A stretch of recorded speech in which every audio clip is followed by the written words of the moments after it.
আসসালামু আলাইকুম প্রিয় ছাত্ররা, আশা করছি আল্লাহর অশেষ রহমতে তোমরা সবাই ভালো আছো, সুস্থ আছো, নিরাপদে আছো। আজকে আমার ক্লাস হলো বিবিএ সেকেন্ড ইয়ারের সাথে কোর্স হলো ট্যাক্সেশন থিওরি অ্যান্ড প্র্যাকটিস। আমরা যথারীতি ইনকাম ট্যাক্সের উপরে আমাদের ক্লাসগুলো করছি। আমাদের আজকের টপিকটা হলো ইনকাম ফ্রম হাউস প্রপার্টি, নতুন একটা টপিক। আমরা এর আগে ইনকাম ফ্রম স্যালারি আর income from interest on securities এগুলো আমরা পড়েছি। এটা আমাদের আজকে হলো ইনকাম ফ্রম হাউস প্রপার্টি। এই যে আমাদের এই স্লাইডটার কথা নিশ্চয়ই মনে আছে, আমি প্রতি মানে ইনকাম ফ্রম যে সোর্সগুলো আছে তার প্রতি শুরুতে আমি দেখিয়েছি। এখানে আমরা স্যালারিজ এবং ইন্টারেস্ট অন সিকিউরিটিসটা পড়েছি। আর আমাদের আজকের টপিক হলো ইনকাম ফ্রম হাউস প্রপার্টি। আমরা আজকে এটা শুরু করলাম, income from house property. Introduction আমরা প্রথম থেকে শুরু করে আসো। হাউস প্রপার্টি মানে গৃহ সম্পত্তি খাতে আয়, ঠিক আছে, গৃহ সম্পত্তি খাতে আয়। ইন্ট্রোডাকশন দেখি আমরা কি আছে এখানে। Income from house property is the third head of the income, ঠিক আছে, আমাদের তৃতীয় হেডে। এবং এটা সেকশন 20-তে যে ইনকাম হেড, 7টা হেডের কথা বলা আছে, সেটা থার্ড হেডে। আইটিও 1984, ইনকাম ট্যাক্স অর্ডিন্যান্স 1984-এর সেকশন 20-তে আমাদের ইনকামের যে উৎসগুলোর কথা বলা আছে, যে হেডগুলো দেওয়া আছে, তার ভিতরে তৃতীয় নাম্বার হলো আমাদের থার্ড হেডটা হলো ইনকাম ফ্রম হাউস প্রপার্টি। আচ্ছা, according to the section 24 and 25, এখানে দুটো সেকশনের কথা বলা হয়েছে। অ্যাকচুয়ালি 24-এর মধ্যে আমরা হাউস প্রপার্টি ইনকাম বাবদ যে ক্লজগুলো আছে সেগুলো পাবো, আর 25-এ আমাদের এটার অ্যাডমিসিবল এক্সপেন্সগুলোর কথা বলা আছে। তাহলে দুটো মিলে আমাদের এই হাউস প্রপার্টির যে ক্লজগুলো আছে বা নিয়মকানুনগুলো আছে সেগুলো আমরা পাবো। দেখো কি বলা আছে, annual value of the property. আমরা কিন্তু অ্যানুয়াল ভ্যালুর যে টার্মটা, এটার ডেফিনেশনটা আমরা পড়েছি আমাদের যে স্ট্যাটিউটরি ডেফিনেশনের যে ক্লাসগুলো আছে এখানে আমরা পড়েছি, আমি একটু দেখে নেবে। তাহলে annual value of property consisting of any building or lands apartment thereto of which the assessee is the owner is chargeable to tax under this head of income after claiming deduction under section 25. তাহলে যিনি অ্যাসেসি, তিনি যদি এই building অথবা ল্যান্ডের তিনি যদি মালিক হন, ওনার হন, এবং তাহলে সেখান থেকে গৃহ সম্পত্তি থেকে যে আয়টা হচ্ছে, এই আয়টা আমরা হাউস প্রপার্টি হেডে আনবো, এবং সেটাকে after claiming deduction under section 25। আমি কিছুক্ষণ আগে বললাম সেকশন 25-এর মধ্যে যে খাতে যিনি অ্যাসেসি তিনি ক্লেম করতে পারেন, যে খাতে এক্সপেন্সগুলো সেগুলো ওখানে বলা আছে। তাহলে সেটা ডিডাক্ট করার পরে যে ইনকামটা আসছে সেটা হলো আমাদের ইনকাম ফ্রম হাউস প্রপার্টি। আচ্ছা, আর কি বলা আছে, the same property will not include, কি ইনক্লুড হবে না, দেখো, the proportion of the property that the assessee may occupy for purpose of any business or profession carried on by him, the profits on which are chargeable to tax.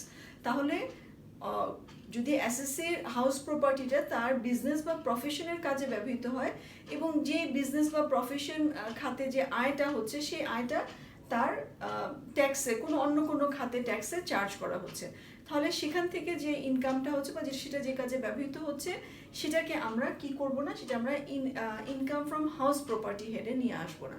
আবার একটু কথাটা repeat করি, যদি অ্যাসেসি তার যে হাউস প্রপার্টি আছে এটা তার প্রফেশন, বিজনেসে অথবা প্রফেশনের কাজে লাগায়, তাহলে যেহেতু বিজনেস এবং প্রফেশন আমাদের আলাদা একটা ইনকাম হেড আছে, income from business and profession, তাহলে সেই হেডে কিন্তু সেই ইনকামটা চলে যাচ্ছে, তাহলে এটা চার্জেবল হয়ে যাচ্ছে অলরেডি ট্যাক্সে।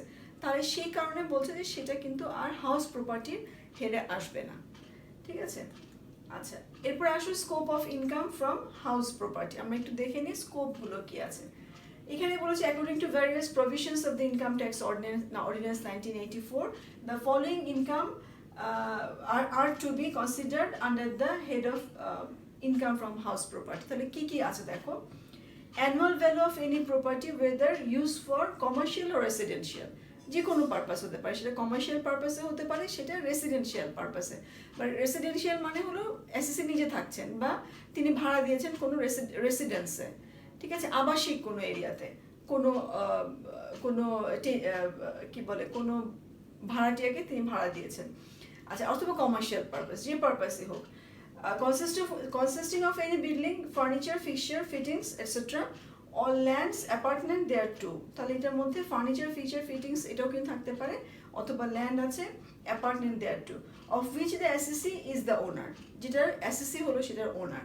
However such proportion of the property as the SSC owner may occupy for the purpose of his business or profession, the profit of which are chargeable to annual value of such property is not accessible under this head. কিছুক্ষণ আগে যে কথাটা বললাম যে যদি house প্রপার্টির সে অংশটুকু তার বিজনেস বা প্রফেশনে কাজে লাগে, তাহলে সেই ক্ষেত্রে আমরা এটা ইনকাম ফ্রম হাউস প্রপার্টি হেডে আমরা নিয়ে আসবো না, কারণ এটা অন্য হেডে চলে যাচ্ছে।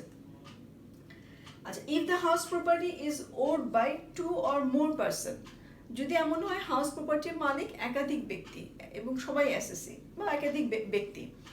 আচ্ছা, and if their respective share are definite and ascertainable, যে তাদের সে একাধিক ব্যক্তি মালিক কিন্তু তিনি যে অংশটুকুর প্রাপ্ত হবেন সেটা ডেফিনিট আছে, মানে একদম নির্দিষ্ট, এবং অ্যাসার্টেনেবল মানে গণনা করা যাবে, অ্যাসার্টেন করা যাবে, নিরূপণ করা যাবে। Then only proportionate income from such a property will be considered as income from house property. তাহলে যদি একটা হাউস প্রপার্টি একাধিক মালিকানা থাকে, তাহলে তিনি যে অংশের মালিক শুধু সেই অংশের জন্য তিনি অ্যাসেসেবল হবে, তার ইনকামে সেই অংশটুকুর শুধুই ইনকামটা তার অ্যাড হয়ে যাবে। আর বলছে যে here such person shall not constitute and deemed to be an association of person, এটা কিন্তু অ্যাসোসিয়েশন অফ পার্সনস না, এটা ইন্ডিভিজুয়ালদের জন্য বলা হচ্ছে, ঠিক আছে, ইন্ডিভিজুয়াল অ্যাসোসিয়েটদের জন্য এটা বলা হয়েছে, মানে এখানে যে একাধিক ব্যক্তির কথা বলা হয়েছে এটা অ্যাসোসিয়েশন অফ পার্সনস না। আচ্ছা, এরপরে দেখো কি বলা আছে, where an assessee owner of a house property receives any advance, তিনি যদি অ্যাডভান্স গ্রহণ করে তাহলে কি হবে, from the tenant ভাড়াটিয়ার কাছ থেকে, which is not adjustable against a rent payable, তিনি যে রেন্টটা পে করবে তার এগেনস্টে এই অ্যাডভান্সটা অ্যাডজাস্ট হবে না, ঠিক আছে, এটাকে তিনি সিকিউরিটি মানি হিসেবে রেখে দিচ্ছেন। এটা এমন না যে তিনি অ্যাডভান্স দিয়েছেন কিন্তু প্রতি মাসে অ্যাডজাস্ট হবে, সেরকম না অ্যাডভান্সটা। সেক্ষেত্রে কি হবে দেখো, the amounts to receive shall be deem to be the income of the SSC, তাহলে সেই অ্যামাউন্টটা কিন্তু এসএসসির ইনকাম হিসেবে গণ্য হবে, for the income year in which it is receive, যে ইনকাম ইয়ারে তিনি রিসিভ করেছেন, and be classified under the head of income from house property. তাহলে ভাড়াটিয়ার কাছ থেকে বা টেনেন্টের কাছ থেকে যদি অ্যাডভান্স গ্রহণ করেন এবং সেই অ্যাডভান্সটি তিনি যদি তার যে রেন্ট পেয়েবল আছে তার সাথে অ্যাডজাস্ট না করেন, মানে সিকিউরিটি মানি হিসেবে তিনি রেখে দিয়েছেন, হয়তো ভাড়াটি যখন চলে যাবে তখন তিনি সেটাকে রিফান্ড করবেন, এরকম পারপাসে তিনি যদি রিসিভ করেন, তাহলে যে ইনকাম ইয়ারে তিনি অ্যাডভান্সটি রিসিভ করলেন সেই ইনকাম ইয়ারে এটা তার অ্যাসেসেবল হবে, ইনকাম হিসেবে গণ্য করা হবে।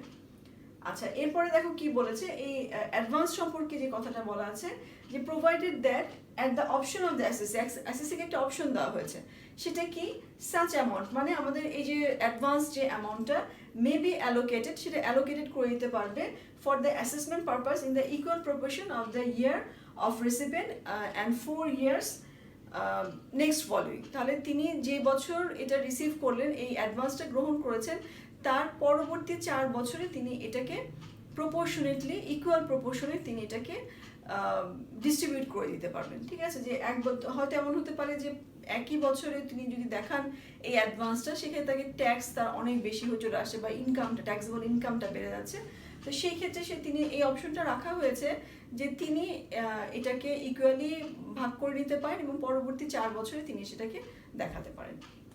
আচ্ছা, আর কি বলছে, moreover if such amount or part thereof is refunded by the SSC in a subsequent income year, এমন যদি হয়, the refunded amount shall be deducted in computing the income of the SSC in respect of that income year, তাহলে কোনো income ইয়ারে তিনি যদি এই যে অ্যাডভান্সটি গ্রহণ করেছেন এটাকে তিনি যদি রিফান্ড করেন, তাহলে সেই ইনকাম ইয়ারে এসএসসির যে টোটাল ইনকাম হবে সেখান থেকে কিন্তু এই ইনকামটাকে, এই যে তিনি যে অ্যাডভান্সটা রিফান্ড করেছেন এটাকে আমরা ডিডাক্ট করে নিতে পারবো। তাহলে আমরা অ্যাডভান্সের ক্ষেত্রে কি দেখলাম, যে অ্যাডভান্স যদি এসএসসি অ্যাডভান্স রিসিভ করেন এবং সেটা যদি তার পেয়েবল, যেটা আমাদের রেন্ট পেয়েবল, যেটা সেই রেন্ট পেয়েবলের সাথে সেটা যদি অ্যাডজাস্টেবল না হয়, মানে প্রতি মাসে অ্যাডজাস্ট হয়ে যাবে এই ধরনের অ্যাডভান্স না হয়, যদি সিকিউরিটি মানি হিসেবে তিনি গ্রহণ করেন, যে ভাড়াটি যখন চলে যাবে তখন তিনি তাকে সেটাকে রিফান্ড করবেন, এরকম পারপাসে তিনি যদি অ্যাডভান্স গ্রহণ করেন, তাহলে সেই অ্যাডভান্সটা কিন্তু অ্যাসেসেবল ইনকাম হিসেবে গণ্য হবে, এবং যে ইনকাম ইয়ারে তিনি এই অ্যাডভান্সটি গ্রহণ করেছেন সেই ইনকাম ইয়ারে তার সেটা ইনকামের সাথে অ্যাড হয়ে যাবে। তবে অপশন দেওয়া হয়েছে যে এই যে অ্যাডভান্সটা, এই অ্যাডভান্সটাকে ইকুয়াল প্রপোর্শনে ভাগ করে এটা পরবর্তী 4 ইয়ার্সের মধ্যে এটাকে আমরা অ্যালোকেটেড করে দিতে পারবো। আর এখানে যেটা বলা হয়েছে, লাস্ট এটা বলা হয়েছে যে সাবসিকুয়েন্ট মানে পরবর্তী কোনো বছরে যদি এসএসসি এই টাকাটা রিফান্ড করেন ভাড়াটিয়াকে, টেনেন্ট চলে যাচ্ছে সো তিনি রিফান্ড করে দিচ্ছেন অ্যাডভান্স টাকাটা, তখন এটা তার ট্যাক্সেবল যে ইনকাম হবে সেখান থেকে আমরা ডিডাক্ট করে নিতে পারবো। আচ্ছা, এরপরে দেখো 4 নম্বরে বলা হয়েছে where an SSC in course of any proceeding under this ordinance is found to have any sum or part thereof allowed or deducted but not spent in accord with the provision of clause H of subsection 1 section 25 ঠিক আছে of this ordinance, অর্থাৎ allowable repair and maintenance expense, অর্থাৎ আমাদের section 25 এর clause H এর subsection 1 এ আমাদের repair and মেইনটেনেন্সের কথা বলা আছে। এখন বলেছে যে এই যে অ্যামাউন্টের কথা বলা হচ্ছে, মানে এখানে আমাদের যেটা যদি কমার্শিয়াল পারপাসে হয় তাহলে 30%, আর যদি এটা রেসিডেন্সিয়াল পারপাসে হয় তাহলে 25% অফ দ্য অ্যাকচুয়াল রেন্টের আমাদের অ্যাকচুয়াল ইনকামের কথা এখানে বলা আছে। এটা আমরা পড়বো, আমরা নেক্সট ক্লাস ইনশাআল্লাহ এটা পড়বো। তাহলে বলা হয়েছে সেটা কি বলা হয়েছে দেখো, সাচ আনস্পেন্ট সাম, তাহলে এটা তো অ্যালাউবল করা হয়েছে যেটা লেস করা যাবে, কিন্তু এটা যদি আনস্পেন্ড হয় যে না 25% বা 30% স্পেন্ড হয়নি, সেক্ষেত্রে কি হবে, sum or part thereof shall be deem to be the income of such SSC of that income year classifiable under the head of income from house property. তাহলে যদি যেটা তাকে অ্যালাউবল এক্সপেন্স বলা হয়েছে যে রিপেয়ার অ্যান্ড মেনটেন্যান্সের জন্য বাবদ তিনি এটা খরচ করেছেন, সেটা রেসিডেন্সিয়াল পারপাস হবে 25%, আর যদি কমার্শিয়াল পারপাস হয় তাহলে 30%, এটা একটা পার্সেন্টেজ আছে। এটা আমরা নেক্সট ক্লাস ইনশাল্লাহ এই ক্লজটা পড়বো, এই সেকশন 25টা আমরা পড়বো ইনশাল্লাহ। তাহলে সেই অনুযায়ী যদি খরচটা না হয়, আসলে যদি এটা আনস্পেন্ড থাকে মানিটা, তাহলে সেটাও কিন্তু তার ট্যাক্সেবল ইনকাম হিসেবে অ্যাড হবে, অর্থাৎ এই অ্যামাউন্টটা তিনি বাদ দিতে পারবেন না। আচ্ছা, এই গেল আমাদের স্কোপ। তাহলে এর পরবর্তীতে আমাদের যে টপিকটা আছে দেখো, conditions to be satisfied while computing income under head income from house property. তাহলে কী কী কন্ডিশনগুলো আছে সেটা আসো আমরা একটু দেখি। এখানে অ্যানালিসিস করা হয়েছে সেকশন 24(1), 24(2) আর 19 সেকশন 22 আর হলো 1930, এগুলোকে অ্যানালিসিস করে কিছু কন্ডিশনের কথা এখানে ফলোইং কন্ডিশন কথা বলা হয়েছে আর টু বি ফুলফিল, এটা ফুলফিল করলে তখন আমরা কি বলবো, এটাকে ইনকাম ফ্রম হাউস প্রপার্টি হেডে আমরা এই ইনকামগুলোকে নিয়ে আসবো। যেমন দেখো প্রথমে কি বলা আছে, assessee is the legal owner of the whole house property or the owner of the part of the property or beneficiary of the property. তাহলে এসএসসি যিনি যার আমরা অ্যাসেসমেন্ট করতে যাচ্ছি তাকে হাউস প্রপার্টির মালিক হতে হবে পুরোপুরি অথবা পার্টলি, অথবা তিনি বেনিফিশিয়ারি অফ দ্য প্রপার্টি হতে হবে, ঠিক আছে, প্রপার্টি থেকে তিনি বেনিফিটেড হচ্ছেন। আচ্ছা, তাহলে এরপরে দেখো কি বলা আছে, income should be generated from the late out part.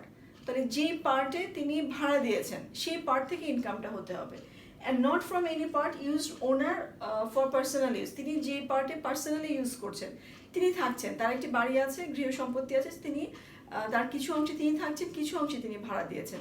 তাহলে যে অংশটুকু তিনি লেট আউট করেছেন, ভাড়া দিয়েছেন, সেই অংশটুকু শুধু হাউস প্রপার্টি বাবদ ইনকাম হবে। তিনি যেখানে থাকছেন পার্সোনাল পারপাসে or for the purpose of his business or profession, তাহলে পার্সোনাল পারপাসে হলে সেটাও যেমন আসছে না, আর বিজনেস এবং প্রফেশনের যদি পারপাসে তিনি ব্যবহার করেন সেটা আমাদের ইনকাম ফ্রম হাউস প্রপার্টি এখানে আসছে না। আচ্ছা, এরপরে বলেছে কি, property must consist of any buildings or lands apartment thereto. তাহলে প্রপার্টি এখানে কি হবে, বিল্ডিং অথবা ল্যান্ড, এবং অ্যাপার্টমেন্ট টু ল্যান্ড মানে বিল্ডিংয়ের সাথে সংযুক্ত সংলগ্ন যে ল্যান্ডটা আছে এরকম হতে হবে। আচ্ছা, the house May late out for residential or commercial purpose. এটা রেসিডেন্সিয়াল পারপাসেও হতে পারে, আবার কমার্শিয়াল বাণিজ্যিক উদ্দেশ্য হতে পারে, অথবা আবাসিক উদ্দেশ্যেও তিনি ভাড়া দিতে পারেন। আচ্ছা, এরপরে বলেছে income is the result of gross rental receive less amount of admissible expense. তাহলে যে ইনকামটা আমরা কাউন্ট করব সেটা কি হবে, গ্রস অ্যামাউন্ট, গ্রস যে রেন্টাল সে রিসিভ করেছে সেখান থেকে যে অ্যামাউন্টটা এক্সপেন্স বাবদ, যে অ্যামাউন্টটা অ্যাডমিসিবল এক্সপেন্স বাবদ সেটাকে বাদ দেওয়ার পরে বাকিটাকে আমরা ইনকাম বলবো, ঠিক আছে। In case of joint ownership, যদি জয়েন্ট ওনারশিপ হয় তাহলে দেন অনলি প্রপোর্শনেট ইনকাম। যদি একাধিক ব্যক্তি ওই গৃহ সম্পত্তির মালিকানায় থাকেন তাহলে অ্যাসেসি, যার অ্যাসেসমেন্ট আমরা করছি, তাহলে তিনি যে প্রপোর্শনের জন্য মানে তিনি রিসিভ করছেন ইনকামটা, তিনি যে প্রপোর্শনের ইনকামটা পাচ্ছেন শুধু ততটুকু অংশই আমরা consider income from house property of the অ্যাসেসি। তাহলে অ্যাসেসি হাউস প্রপার্টি বাবদ বা গৃহ সম্পত্তি খাত বাবদ আয় আমরা ধরবো। আচ্ছা, any advance against rent is also considered as the income from house property. আমরা কিছুক্ষণ আগে পড়লাম, subject to some condition in assessment procedure. তাহলে এটা তো আমরা কিছুক্ষণ আগেই দেখেছি যে অ্যাডভান্স যদি রিসিভ হয় সেক্ষেত্রে কিছু কন্ডিশনের কথা বলা ছিল, তাহলে সেটা আমাদের অ্যাসেসমেন্ট পারপাসে আসছে। The unspent amount of allowable repair and maintenance expense has to be shown as income. তাহলে যদি আমাদের জন্য অ্যালাউয়েবল করা হয়েছে রিপেয়ার অ্যান্ড মেনটেন্যান্সের একটা পার্সেন্টেজ, যদি সেটা আনস্পেন্ড থাকে, অতটুকু পরিমাণ যদি ব্যবহৃত না হয়, সেটা কিন্তু ইনকাম হিসেবে আমরা দেখাতে পারবো। আচ্ছা, এরপর আসো আমরা কিছু এক্সাম্পল দেখি, এক্সাম্পলের মাধ্যমে কিছু বোঝার চেষ্টা করি। কিছু সিচুয়েশনের কথা অ্যাকচুয়ালি বলা আছে এখানে। কি বলেছে? X owns a building. X একজন ব্যক্তি, তিনি একটি বিল্ডিং ওন করেন, মালিক। It is let out on rent, এবং এটাকে রেন্ট বাবদ এটাকে রেট আউট করা হয়েছে, ভাড়া দেওয়া হয়েছে। Income of the property is taxable under the head income from house property. তাহলে এই ক্ষেত্রে মিস্টার এক্সের এই যে রেন্ট বাবদ তার যে আয়টা হচ্ছে, এটাকে আমরা ইনকাম ফ্রম হাউস প্রপার্টি এই হিসেবে আমরা এটাকে ধরবো, কারণ এটা আমাদের অ্যাবাভ যে কন্ডিশনগুলো ছিল সেটা ফুলফিল করেছে। ঠিক আছে। আচ্ছা, এরপর দেখো Y owns a building. Mr Y তিনি একটা বিল্ডিং এর মালিক। It is used by him for carrying on a business or he uses the building as his office, factory, godown. তাহলে মিস্টার ওয়াই এর একটি বিল্ডিং আছে, যে বিল্ডিংটা তিনি কি পারপাসে ব্যবহার করছেন? তিনি বিজনেস পারপাসে ব্যবহার করছেন, অফিসে, ফ্যাক্টরি অথবা অফিস বিল্ডিং হিসেবে, ফ্যাক্টরি হিসেবে অথবা গোডাউন হিসেবে। তাহলে এই ধরনের ক্ষেত্রে কি হবে? দেখো, নো ইনকাম ইজ ট্যাক্সেবল। কোনো ইনকাম আমরা ট্যাক্সেবল এখানে করবো না। Income from other house property এই হেডে আসবে না, যেহেতু তিনি এটা বিজনেস পাবেন। আমরা যে কন্ডিশনগুলো পড়লাম সেই কন্ডিশন 2 ইজ নট স্যাটিসফাইড, আমরা যে কন্ডিশন 2টা দেখলাম এটা স্যাটিসফাই করেনি, সুতরাং এটা আমাদের আসছে না। আরেকটা উদাহরণ আছে, দেখো, X own a house property. Mr X তিনি একটা হাউস প্রপার্টি ওন করে। He lets out to Y for a year. Rent হলো বিং টাকা 10,000 পার মান্থ। তাহলে মিস্টার এক্স মিস্টার ওয়াইকে এক বছরের জন্য একটা রেন্ট দিয়েছেন 10,000 টাকা পার মান্থে। আচ্ছা, Y sublet it to Z. Mister Y তিনি করেছেন একটা সাবলেট দিয়েছেন মিস্টার জেডকে অন মান্থলি রেন্ট টাকা 40,000, 40,000 টাকায়। সাবলেট দেখো বেশি, তাহলে সাবলেট দিয়েছেন 40,000 টাকায়। আচ্ছা, rental income of X. Mr এক্সও তো রেন্ট পাচ্ছেন, মিস্টার ওয়াইও তো রেন্ট পাচ্ছেন। মিস্টার এক্স পাচ্ছেন ওয়াইয়ের কাছ থেকে, ওয়াই পাচ্ছেন জেডের কাছ থেকে। কিন্তু এখানে হাউস প্রপার্টি বাবদ হেডে আমরা যে ইনকামটা আনতে পারবো সেটা মিস্টার এক্সের। দেখো বলা আছে কি, যে rental income of mister x is taxable under the head income from house property. ঠিক আছে, কিন্তু মিস্টার ওয়াই সাবলেট দিয়ে যে ইনকামটা হচ্ছে সেটা কিন্তু আর হাউস প্রপার্টিতে আসবে না, সেটা আসবে কি taxable under the head income from other source. হ্যাঁ, এখানে বোধহয় একটু কেটে গেছে, তাহলে এটা ইনকাম ফ্রম আদার সোর্স এই হিসেবে আসবে। তাহলে মিস্টার এক্স তিনি কারণটা কি, মিস্টার ওয়াই তো এই বাড়ির মালিক নয়, তিনি ওনার না, তিনি সাবলেট দিয়েছেন কিন্তু তিনি তো ওনার না। সুতরাং তার যে ইনকামটা হলো সাবলেট থেকে তিনি যে রেন্টটা পেয়েছেন, এটাকে কিন্তু আমরা আর ইনকাম ফ্রম হাউস প্রপার্টি হেডে নিয়ে আসতে পারছি না, এটা আমরা ইনকাম ফ্রম আদার সোর্সেসের মধ্যে নিয়ে যাব। কিন্তু মিস্টার এক্স তিনি যে এটা রিসিভ করেছেন, তিনি যে হাউস প্রপার্টি থেকে তিনি যে রেন্টটা রিসিভ করেছেন, সেটাকে কিন্তু আমরা ইনকাম ফ্রম হাউস প্রপার্টি হেডে আনতে পারবো, যেহেতু তিনি এই বাড়ির মালিক। ঠিক আছে, এটা আমাদের কন্ডিশনের মধ্যে ছিল যে সে ওন করতে হবে। আচ্ছা, এরপর দেখো, diagnostic view of the term building or land apartment thereto of income from house property. তাহলে ইনকাম ফ্রম হাউস প্রপার্টি যে বিল্ডিং বা ল্যান্ডসের কথা বলা হয়েছে, যে অ্যাপার্টমেন্ট টু দেয়ার টু যে বিল্ডিং সংলগ্ন যে ল্যান্ডের কথা বলা হয়েছে, সেটা আসলে মানেটা কি সেটা আমরা একটু বোঝার চেষ্টা করি। The property which consists of any building is subject to matter of consideration, subsection 24 of the ITO 1984. ITO Income Tax Ordinance 1984 section 24 এর মধ্যে আমাদের ইনকাম ফ্রম হাউস প্রপার্টির কথা বলা হচ্ছে। কিন্তু এখানে কিন্তু building has a wide connotation than what is carried on by a house property. এখন the word building is not defined in the ITO income tax অর্ডিন্যান্সে বিল্ডিংকে কিন্তু সেভাবে ডিফাইন করা হয়নি, ঠিক আছে? কিন্তু আমাদের জেনারেল সেন্সে যেভাবে নলেজ যেভাবে বলে সেটাকে আমরা ধরে নিব। আচ্ছা, তাহলে and must there of be constructed is ordinary সেন্সটা আমাদের ধরে নিতে হবে। তাহলে অর্ডিনারি সেন্সটা কি দেখো, generally the term building includes an edifice, ঠিক আছে, অর স্ট্রাকচার। এডিস মানে বিশাল কোনো স্ট্রাকচার, মানে কনভেনশন সেন্টার মানে বড় কোনো স্ট্রাকচার যে বিল্ডিং সেটার কথা বলা হয়েছে, or structure or framework built in relation to land essentially existing in physical form। তো ল্যান্ডের উপরে আছে মানে ফিজিক্যাল ফর্মে আছে। mean to last more or less permanently, permanently মোটামুটি বেশ অস্থায়ী না, স্থায়ী সম্পত্তি অ্যাকচুয়ালি, পার্মানেন্টলি এটা এস্টাবলিশ হয়েছে। for user towards residence or the owner or for other or for storing items or for carrying on commercial activities or for any other purpose excluding ship, vessel or the like। Ship vessel মানে যেগুলো পানিতে চলছে সেগুলো না, ঠিক আছে, পানিতে চলে যেগুলো সেগুলো না, সেই ধরনের স্ট্রাকচার না সেগুলো। সেখানে তো বড় বড় জাহাজ থাকে, একটা বিল্ডিংয়ের মতোই দেখতে, তাই না? তাহলে সেটা কথা বলা হচ্ছে। তাহলে ল্যান্ডের উপরে আছে এই ধরনের কোনো স্ট্রাকচারকে আমরা বিল্ডিং বলছি। আচ্ছা, আর কি বলা আছে, the apartment lands in respect of a residential building May be in the form of a compound and playground, ঠিক আছে? যে অ্যাপার্টমেন্ট যে সংলগ্ন যে ল্যান্ডের কথা বলা হচ্ছে সেটা কম্পাউন্ড বা প্লেগ্রাউন্ড হিসেবেও থাকতে পারে, কোর্টইয়ার্ড হিসেবেও থাকতে পারে, অ্যান্ড ব্যাকইয়ার্ড আছে, কিচেন গার্ডেন আছে, ক্যাটল শেড আছে, অ্যান্ড মোটর গ্যারেজ হিসেবে এটসেট্রা, ঠিক আছে, যে কোনো ফর্মে থাকতে পারে। এখানে বলা হয়েছে in respect of a non residential building, যেটা নন রেসিডেন্সিয়াল বিল্ডিং এর ক্ষেত্রে আমরা কি দেখবো, এটা হলো রেসিডেন্সিয়াল বিল্ডিং এ আমরা এই ফর্মেটগুলো পাবো। আর নন রেসিডেন্সিয়াল বিল্ডিং এ কি আছে দেখো, apartment land may be in the form of car parking space অথবা connecting roads between the departments of building, different departments or factory area, drying grounds যেখানে কিছু শুকানো হচ্ছে, প্লেগ্রাউন্ডসও হতে পারে যেমন স্কুলের সামনে প্লেগ্রাউন্ড, আচ্ছা, etcetera, forming part of the building. তাহলে সেটাও কিন্তু আমাদের বিল্ডিংয়ের একটা পার্ট, ঠিক আছে? বিল্ডিং যেটা ল্যান্ডের উপরে আছে সেটা তো আছে, তার সাথে বিল্ডিং সংলগ্ন যেটা আছে সেটা আমাদের এই হাউস প্রপার্টির মধ্যে আসছে।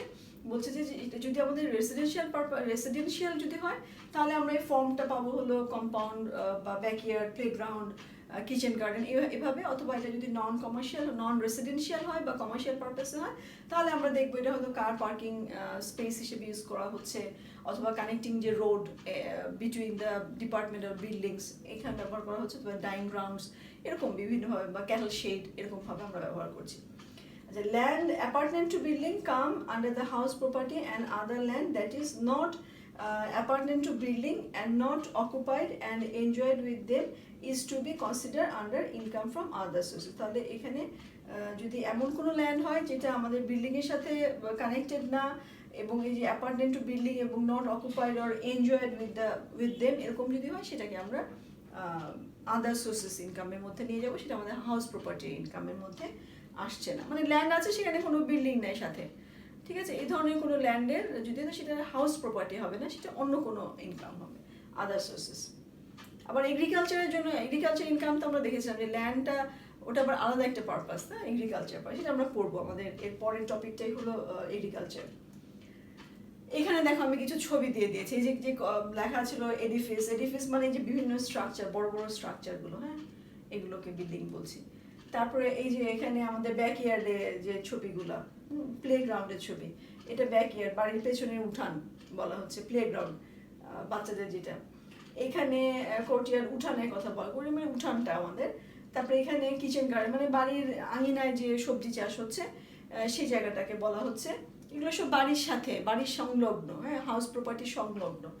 দেখো কমার্শিয়াল পারপাসে যেটা বলেছিলাম বা নন রেসিডেন্সিয়াল যে বাড়ি বিল্ডিং আছে তার সাথে যেগুলো থাকে, কার স্পেস আছে, মোটর গ্যারেজ যেটাকে আমরা বলছি মোটর গ্যারেজ, এটা কার স্পেস অবশ্য নিচে আছে, মোটর গ্যারেজ আছে, ক্যাটল শেড যে গরুর খামার, হ্যাঁ, আমাদের গোয়াল ঘর যেটা, খামার যেটা, আচ্ছা, কার পার্কিং স্পেস আছে, আর inside road of a factory, মানে এই যে দুটো বিল্ডিং এর মাঝখান দিয়ে যে রোডগুলো গেছে এটা আমাদের সংলগ্ন আমাদের অ্যাপার্টমেন্ট ল্যান্ড বলা হচ্ছে, ঠিক আছে। আচ্ছা, আরো ছবি আছে দেখো, ড্রাইং গ্রাউন্ডস, এই যে এখানে আমাদের শুকাচ্ছে চাতাল, চাল শুকাচ্ছে, এগুলো কিন্তু কিছু অপশন আছে। এটা যদি চাতাল যদি যিনি কি বলে যিনি কালটিভেটর তিনি তার নিজের কাজে ব্যবহৃত হলে তখন আবার সেটাকে কিন্তু আমরা সংলগ্ন বলতে পারবো না, মানে বিল্ডিং সংলগ্ন, এটা আবার কিছু অপশন আছে, ঠিক আছে। এখানে আমরা আবার যখন এগ্রিকালচার ইনকাম পড়বো তখন এটা আবার একটু ক্লিয়ার হয়ে যাবে।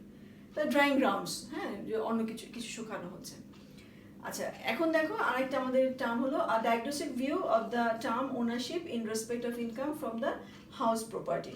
কি কি আছে দেখো, the following legal opinions may also be used as reference or guideline, মানে এটা বিভিন্ন অ্যাকচুয়ালি মামলার যে রায় আছে সেখান থেকে যে কিছু গাইডলাইন আমাদের ওপিনিয়ন্স এসেছে, সেখান থেকে দেখো কিছু গাইডলাইন্স আছে। দেখো যেমন প্রথমে বলেছে legally is the owner of the property of deceased not the executor.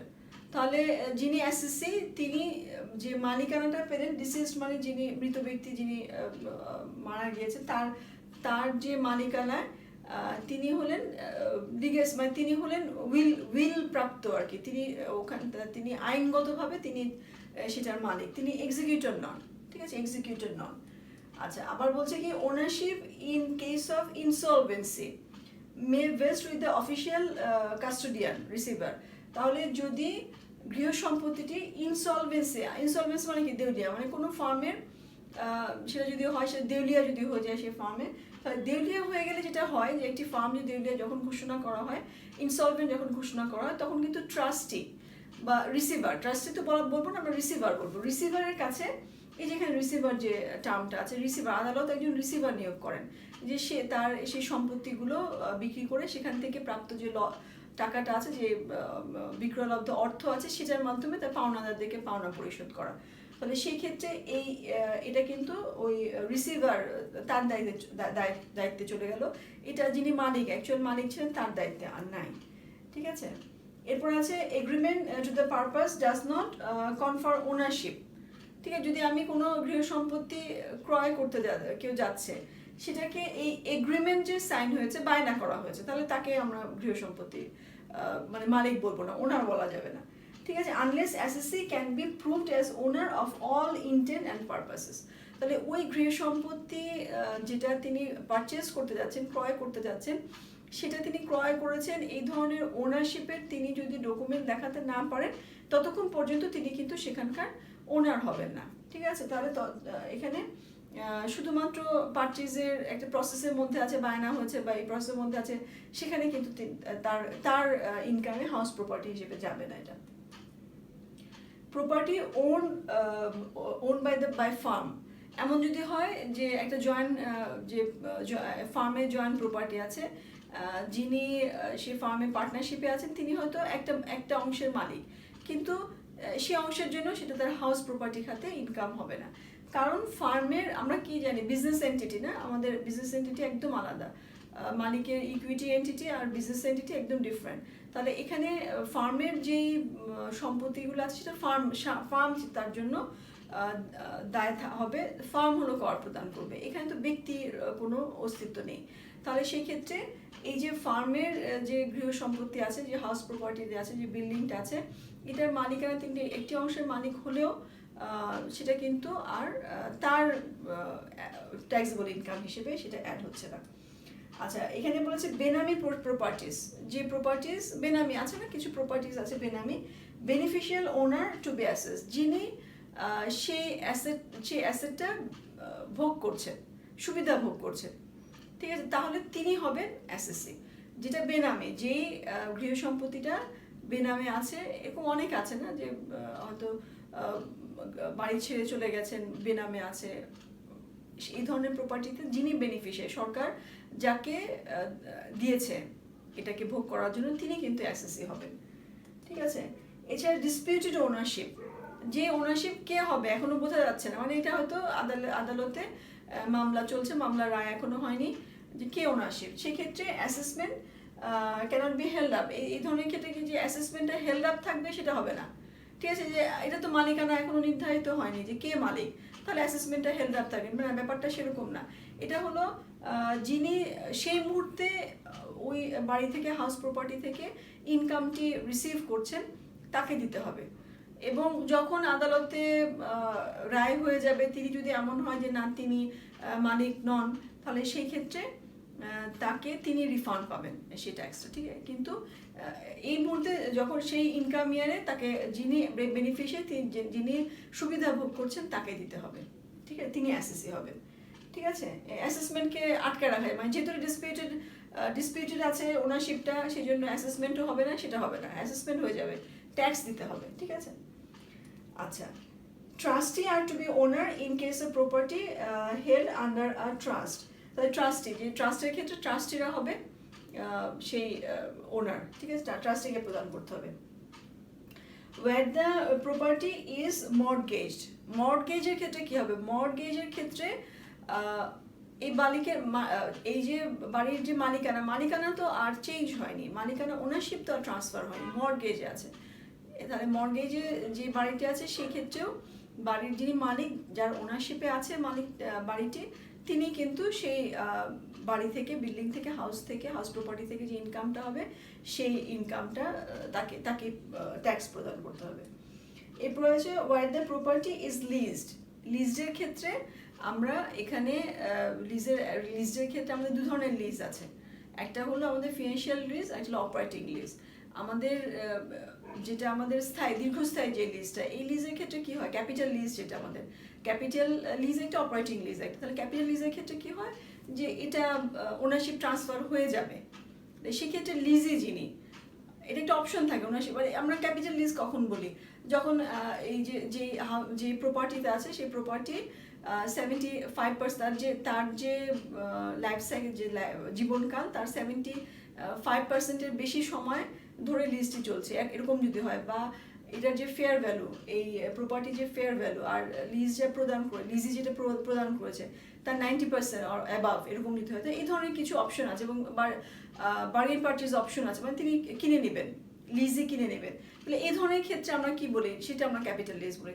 তাহলে এই ক্যাপিটাল লিজের ক্ষেত্রে লিজে কিন্তু এই হাউস প্রপার্টি ইনকামের জন্য দায়ী। কিন্তু ফিনান্সিয়াল লিজ, যেটা অপারেটিং লিজ, যেটা অল্প সময়ের জন্য দেওয়া হয়, সেখানে লেজার প্রদান করবে, হ্যাঁ, সেই হাউস প্রপার্টি থেকে যা ইনকাম হবে লেজার প্রদান করবে, ট্যাক্স প্রদান করবে আর কি, ট্যাক্সের জন্য লায়াবল হবে সেক্ষেত্রে লেজার। আচ্ছা, এরপর আসো non assessable income under the head income from house property. আমাদের নন অ্যাসেসেবল যে ইনকামগুলো আছে সেটা আমরা একটু দেখি। আমাদের এখানে প্রভিশন, আমাদের সেই যে 6 শিডিউল পার্ট এতে আমাদের এই নন অ্যাসেসেবল সব ইনকামগুলো সম্পর্কে বলা আছে। তো সেটাই বলছে যে আমাদের এই যে 6 শিডিউলে অ্যানালিসিস করে, বা সেকশন যে 21, 24, 25 অ্যানালিসিস করে এটা বলা হয়েছে। Annual value of the house used by the owner for his personal purpose. তিনি যদি সেটা পার্সোনাল পারপাসে ব্যবহার করেন, তাহলে যে অংশটুকু তিনি ইউজ করবেন সেই অংশটুকু তার non assessable. For his own residence or for the purpose of his business or profession. তাহলে এমন যদি হয় একজন এসএসসি, তিনি 5 তলা বাড়ির মালিক, 10টা ফ্ল্যাট আছে, তিনি হয়তো নিচের 2টো ফ্ল্যাটে তার হয়তো চেম্বার আছে, মনে করো তিনি একজন ডাক্তার, তার চেম্বার আছে, তাহলে তিনি প্রফেশনাল কাজে ব্যবহার করছেন, তাহলে সে অংশটুকুর জন্য তার হাউস প্রপার্টি খাতে ইনকামে যাবে না, ঠিক আছে, তার ইনকামটা। আবার তিনি যদি পার্সোনাল ব্যবহার করেন, তিনি থাকেন, এসএসসি নিজে থাকেন, তাহলে যে অংশটুকু তিনি থাকছেন সেই অংশটুকুর জন্য তাকে কোনো কর প্রদান করতে হবে না, সেটা নন অ্যাসেসেবল। আচ্ছা, এরপর আছে where the whole or part of the property is let out, ঠিক আছে, a sum equal to such portion of the annual value appropriate to the vacant part as is proportionate to the period of the vacancy of such part. তাহলে অর্থটা কি? অর্থ হলো এমন যদি হয় যে ভাড়া ছিল না, ঠিক আছে, বছরে কোনো একটা 2 মাস বা 3 মাস ভাড়া ছিল না, তাহলে সে যতটুকু অংশ ভাড়া ছিল না সেই সময়ের জন্য তিনি কিন্তু ভাড়া তিনি পাননি, সুতরাং এই অংশে তাকে কোনো ইনকাম তার অ্যাড হবে না, এটা নন অ্যাসেসেবল। আচ্ছা, any income derive from house property held under trust or other legal obligation wholly. ট্রাস্টের তো আমরা বলেছি যে হবে, কিন্তু যদি এই ট্রাস্টের আন্ডারে যে হাউস প্রপার্টি আছে সেটা wholly, used for religious or charitable purpose, ঠিক আছে, যে হাউস প্রপার্টি ট্রাস্টের আন্ডারে আছে ঠিকই, ট্রাস্টের আন্ডারে আছে ঠিকই, কিন্তু এটা ইউজ হচ্ছে রিলিজিয়াস এবং চ্যারিটেবল পারপাস। এটা শিডিউল পার্ট এ প্যারা 1 এটা বলা আছে। তাহলে এটা আমাদের নন অ্যাসেসেবল, ঠিক আছে, এটা আমাদের নন অ্যাসেসেবল। আচ্ছা, any income derive from any building not less than 5 স্টোরের, হ্যাঁ 5 স্টোরের কম না, তার থেকে বেশি। হ্যাভিং অ্যাট লিস্ট 10 ফ্ল্যাট, মানে 5 তলা বিল্ডিং 10টা ফ্ল্যাট আছে, এই ধরনের বিল্ডিংয়ের ক্ষেত্রে constructed any time between July 1, 2009 to June 30, 2014।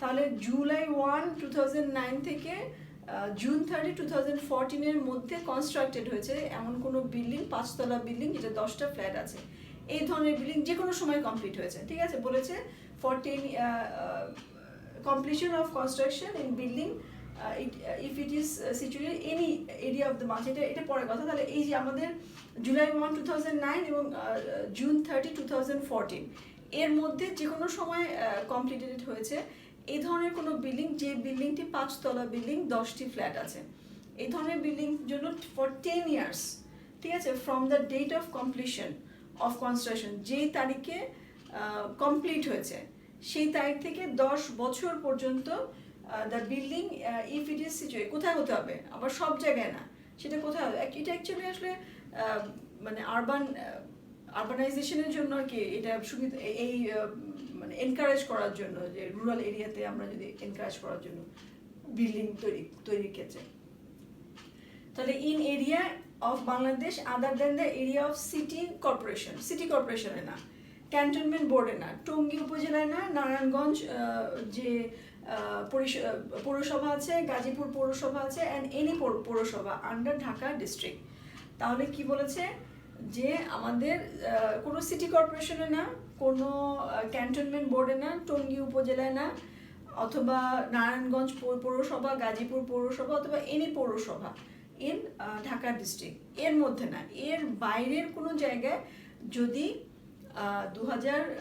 1 July 2009 থেকে 30 জুন 2014 এর মধ্যে কোনো বিল্ডিং কনস্ট্রাক্টেড হয়, যে বিল্ডিংটি অবশ্যই 10টি ফ্ল্যাট থাকতে হবে, 5 তলা 10টি ফ্ল্যাট হবে, এই ধরনের বিল্ডিংয়ে তার কমপ্লিশন ডেট থেকে কমপ্লিশন অফ কনস্ট্রাকশনটা যে তারিখে কমপ্লিশন হলো তার পরবর্তী সেই সময় থেকে 10 বছর পর্যন্ত তিনি একটা ছাড় পাবেন, ঠিক আছে, তার এটা অ্যাসেসেবল, নন অ্যাসেসেবল থাকবে।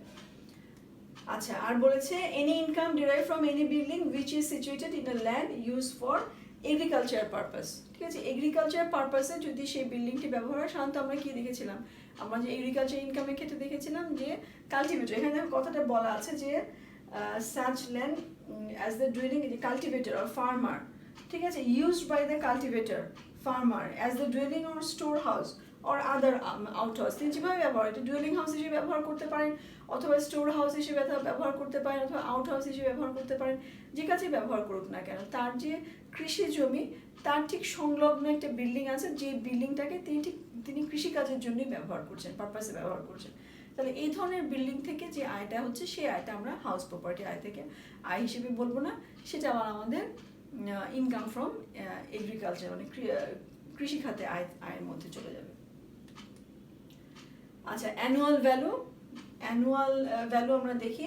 Annual value of the house refer to the gross rental income from the house property in a particular income year, হ্যাঁ, আমাদের কোন একটি ইনকাম ইয়ারে যে রেন্টাল ইনকামটা আছে সেটাকে আমরা বলছি। আর for assessment purpose annual value is the higher of actual rental value, actual যে রেন্টাল ভ্যালু আছে সেটা, অথবা মিউনিসিপাল ভ্যালু, এখানে টার্মটা আছে আসে না, মিউনিসিপাল হবে, হ্যাঁ, municipal value of the house property. তাহলে অ্যানুয়াল ভ্যালু এমনিতে আমরা যে ইনকামটা হচ্ছে হাউস প্রপার্টি থেকে সেটাকে আমরা অ্যানুয়াল ভ্যালু বলছি। তবে এখানে অ্যানুয়াল ভ্যালু কোনো একটা পার্টিকুলার ইয়ারে যে ইনকামটা হচ্ছে, আর গ্রস রেন্টাল ইনকাম। কিন্তু ফর অ্যাসেসমেন্ট পারপাস মানে ট্যাক্সের পারপাসে আমরা এটাকে কীভাবে নির্ধারণ করি, যে যেই রেন্টাল যে ভ্যালু, অ্যাকচুয়াল রেন্টাল ভ্যালু এবং মিউনিসিপ্যাল একটা ভ্যালু আছে, হ্যাঁ, সিটি কর্পোরেশন একটা ভ্যালু নির্ধারণ করে দেয়। তাহলে এই দুটো ভ্যালুর মধ্যে যেটা হায়ার সেটাকে আমরা ইনকাম বলবো, সেটাকে আমাদের ইনকাম হবে, বা আমাদের অ্যানুয়াল ভ্যালু আমরা বলবো। অ্যাকর্ডিং টু সেকশন 2(3)(a), এটা ITO 1984 এই অ্যানুয়াল ভ্যালু সম্পর্কে বলা আছে, deemed to be in relation to any property let out. এখানে দেখো আমাদের the sum for which property might reasonably be expected to let from year to year and any amount received by letting out furniture, fixture, fittings, etc. or where the annual rent in respect thereof is in excess of the sum referred to in the paragraph 1, the amount of the annual. এটা কিন্তু আমরা আমাদের যে annual value প্রথম যে ক্লাসগুলো হয়েছে ওখানে অ্যানুয়াল ভ্যালু যে টার্মটা ছিল সেখানে আমরা পড়েছি। আচ্ছা, আমরা যেটা করি, আমাদের আসলে সময় অনেকটাই চলে যাচ্ছে, এটা শুরু করলে অনেকটা সময় চলে যাবে। আমরা এই অ্যানুয়াল ভ্যালু থেকে ইনশাআল্লাহ নেক্সট ক্লাসে এই অ্যানুয়াল ভ্যালুটাকে আমরা আবার একটু দেখবো। আমরা যে আগের ক্লাসে যেটা পড়েছিলাম সেটা তোমরা একটু দেখে নেবে, আমি আবার একটু এক্সপ্লেন করে দিব। তো নেক্সট ক্লাসে আমরা এই স্লাইডটা থেকে আবার শুরু করতে চাই ইনশাআল্লাহ, ঠিক আছে?